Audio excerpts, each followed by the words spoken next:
دنیاوی اعتبار سے اسلام دنیا کا دوسرا بڑا مذہب ہے اور اسلام پہ سب سے بڑا الزام یہ لگایا جاتا ہے کہ مرد عورتوں کے حقوق نہیں دیتے۔ یہ الزام لگایا جاتا ہے کہ اسلام میں عورتوں کا کوئی مقام نہیں، عورتیں ان میں بری مانی جاتی ہیں، عورتیں ان میں منحوس مانی جاتی ہیں، عورتوں کو اسلام میں سیکنڈ گریڈ سٹیزنز سمجھتے ہیں ایکسیٹرا۔ عورتوں کے حقوق اسلام میں ہے کیا؟ مردوں کو چھوڑیے، ہمارے معاشرے میں عورتوں کو خود کے ہی حقوق نہیں پتہ۔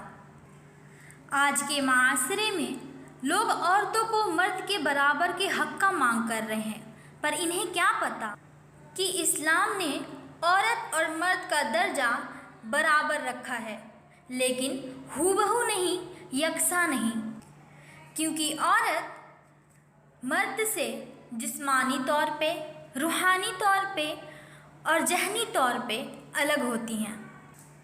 مردوں کے مقابلے میں عورت اسلام میں کبھی نیچی نہیں مانی گئیں، انہیں برابر کا حق دیا گیا۔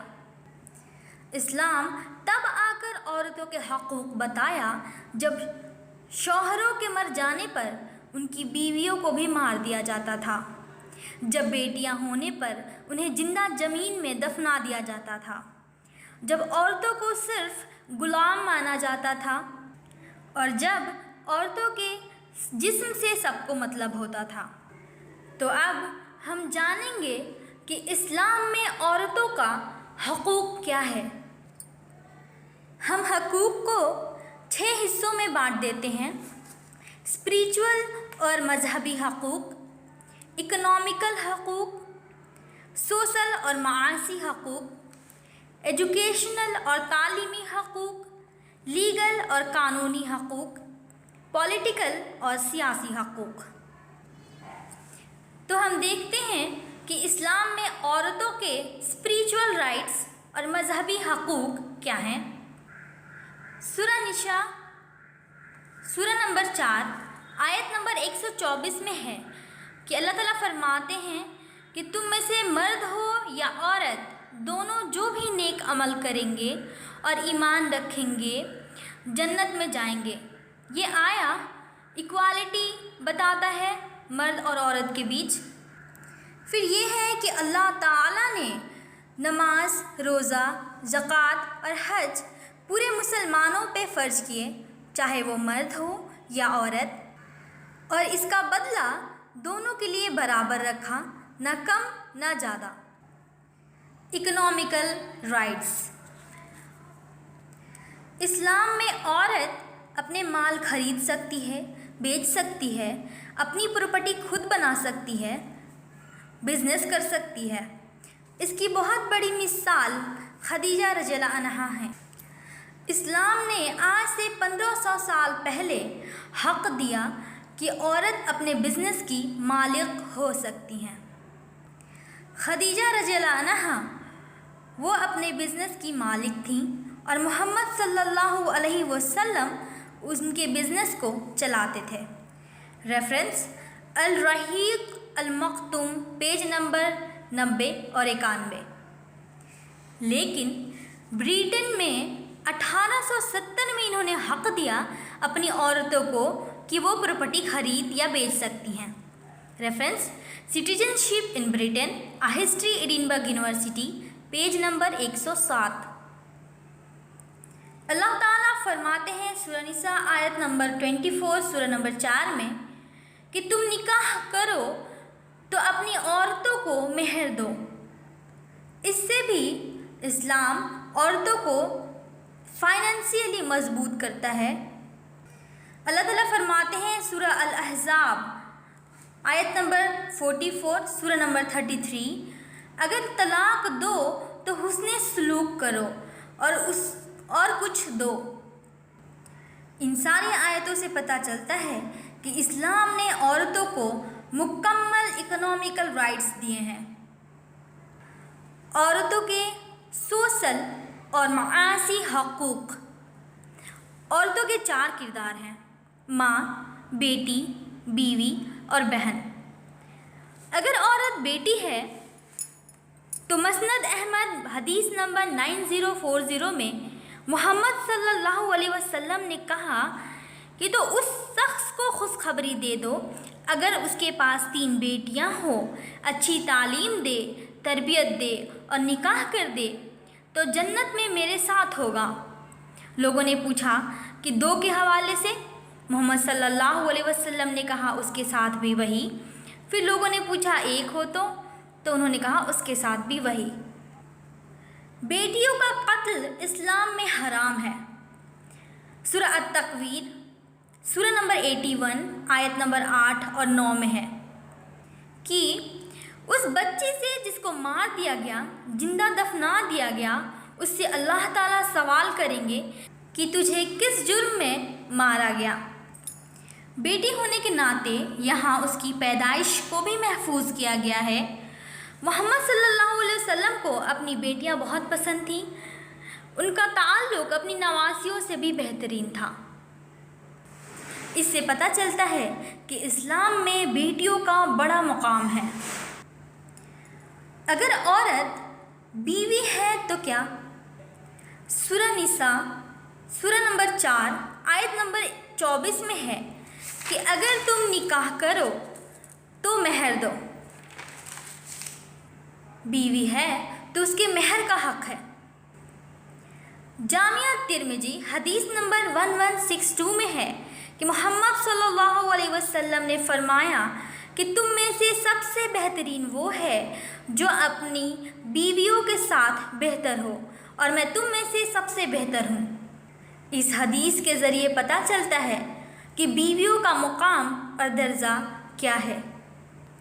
صحیح بخاری حدیث نمبر 5138 میں ہے کہ نکاح میں بیویوں کا مرضی پوچھ لو۔ یہ اس زمانے میں اللہ نے لڑکی کی مرضی کا بھی خیال رکھا اس کی نکاح میں۔ اور اگر عورت ماں ہے تو کیا ہے؟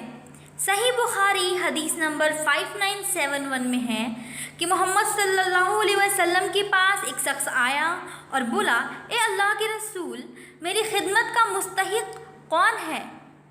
محمد صلی اللہ علیہ وسلم نے فرمایا، تیری والدہ۔ اس نے پوچھا اس کے بعد؟ کہا تیری والدہ۔ اس نے کہا پھر اس کے بعد؟ کہا تیری والدہ۔ 3 بار کے بعد محمد صلی اللہ علیہ وسلم نے کہا اس کے بعد تیرے والد۔ اسے پتہ چلتا ہے کہ کوئی عورت اگر ماں ہے تو اس کا کیا مقام ہے۔ سنن نسائی حدیث نمبر 3106 میں ہے کہ ماں کے قدموں کے نیچے جنت ہے۔ الحکیم حدیث نمبر 19 میں ہے کہ لعنت ہو اس شخص پر کہ اس کی زندگی میں بڑھاپے کی حالت میں والدین میں سے دونوں یا دونوں میں سے کوئی ایک مل جائے اور اس کی خدمت کر کے جنت حاصل نہ کر سکے تو آپ صلی اللہ علیہ وسلم نے اس پر لعنت کیا ہے۔ اسلام میں ایجوکیشنل اور تعلیمی حقوق۔ قرآن کی سب سے پہلی سورہ العلق کی 5 آیتیں نازل ہوئی تھیں، جس میں پہلے ہی اللہ تعالیٰ نے یہ فرمایا تھا کہ اقرا بسم ربک الذی خلق، پڑھو اپنے رب کے نام سے جس نے تمہیں پیدا کیا۔ تو یہ آیت صرف ایک مرد یا عورت کے لیے ہی نہیں، پوری انسانیت، پوری مسلمانوں کے لیے ہے۔ صحیح الجامع حدیث نمبر 3914 میں ہے کہ محمد صلی اللہ علیہ وسلم نے فرمایا کہ علم حاصل کرنا ہر مسلمان مرد اور عورت پر فرض ہے۔ مثال کے طور پہ عائشہ رضی اللہ عنہا،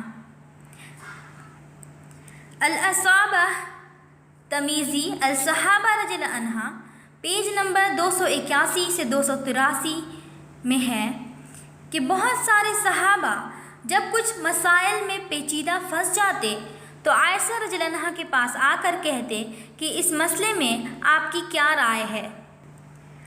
36 مردوں نے عائشہ رضی اللہ عنہا سے علم حاصل کیا، جس میں ان کے بھتیجے اور بھانجے جو محرم تھے وہ بھی شامل تھے۔ دنیا کی پہلی یونیورسٹی فاطمہ الفہری جو موروکو سٹی میں ہے، اسے فاطمہ الفہری نے قائم کیا تھا، جو ایک عورت تھی۔ یہ یونیورسٹی 1150 سال پرانی جب سے قائم ہوئی تب سے لگاتار چلی آ رہی ہے، اور یہ university Guinness book of world record میں دائر ہے۔ Reference: Islam in the modern world, page number 128۔ اسلام میں عورتوں کے لیگل اور قانونی حقوق۔ جو کوئی بھی ہو، مرد یا عورت، اگر گناہ کرے تو ان کا سزا برابر ہوتا ہے۔ سورہ نور آیت نمبر 4 سورہ نمبر 24 میں ہے کہ جو کوئی مرد یہ کہے کہ فلاں عورت ایسی ایسی ہے اور 4 گواہ نہ لا سکے تو اس آدمی کو جس نے الزام لگایا 80 کوڑے پڑتے ہیں۔ یہ آیت عورتوں کو پروٹیکشن دیتا ہے۔ اسلام میں عورت پر الزام لگانے کے 80 کوڑے ہیں، تو عزت پہ ہاتھ ڈالے تو کیا سزا ہوگا؟ موطا امام مالک پیش کہ اگر کوئی عورت کے اوپر ہاتھ ڈالے تو ان کو موت کی سزا دی جاتی ہے، اور اسلام نے عورتوں کو یہاں تک کا حق دیا ہے کہ والد کے انتقال کے بعد وراثت میں لڑکیوں کا بھی حصہ ہوگا۔ جامعہ ترمذی حدیث نمبر 2093۔ اسلام میں عورتوں کا پولیٹیکل اور سیاسی حقوق۔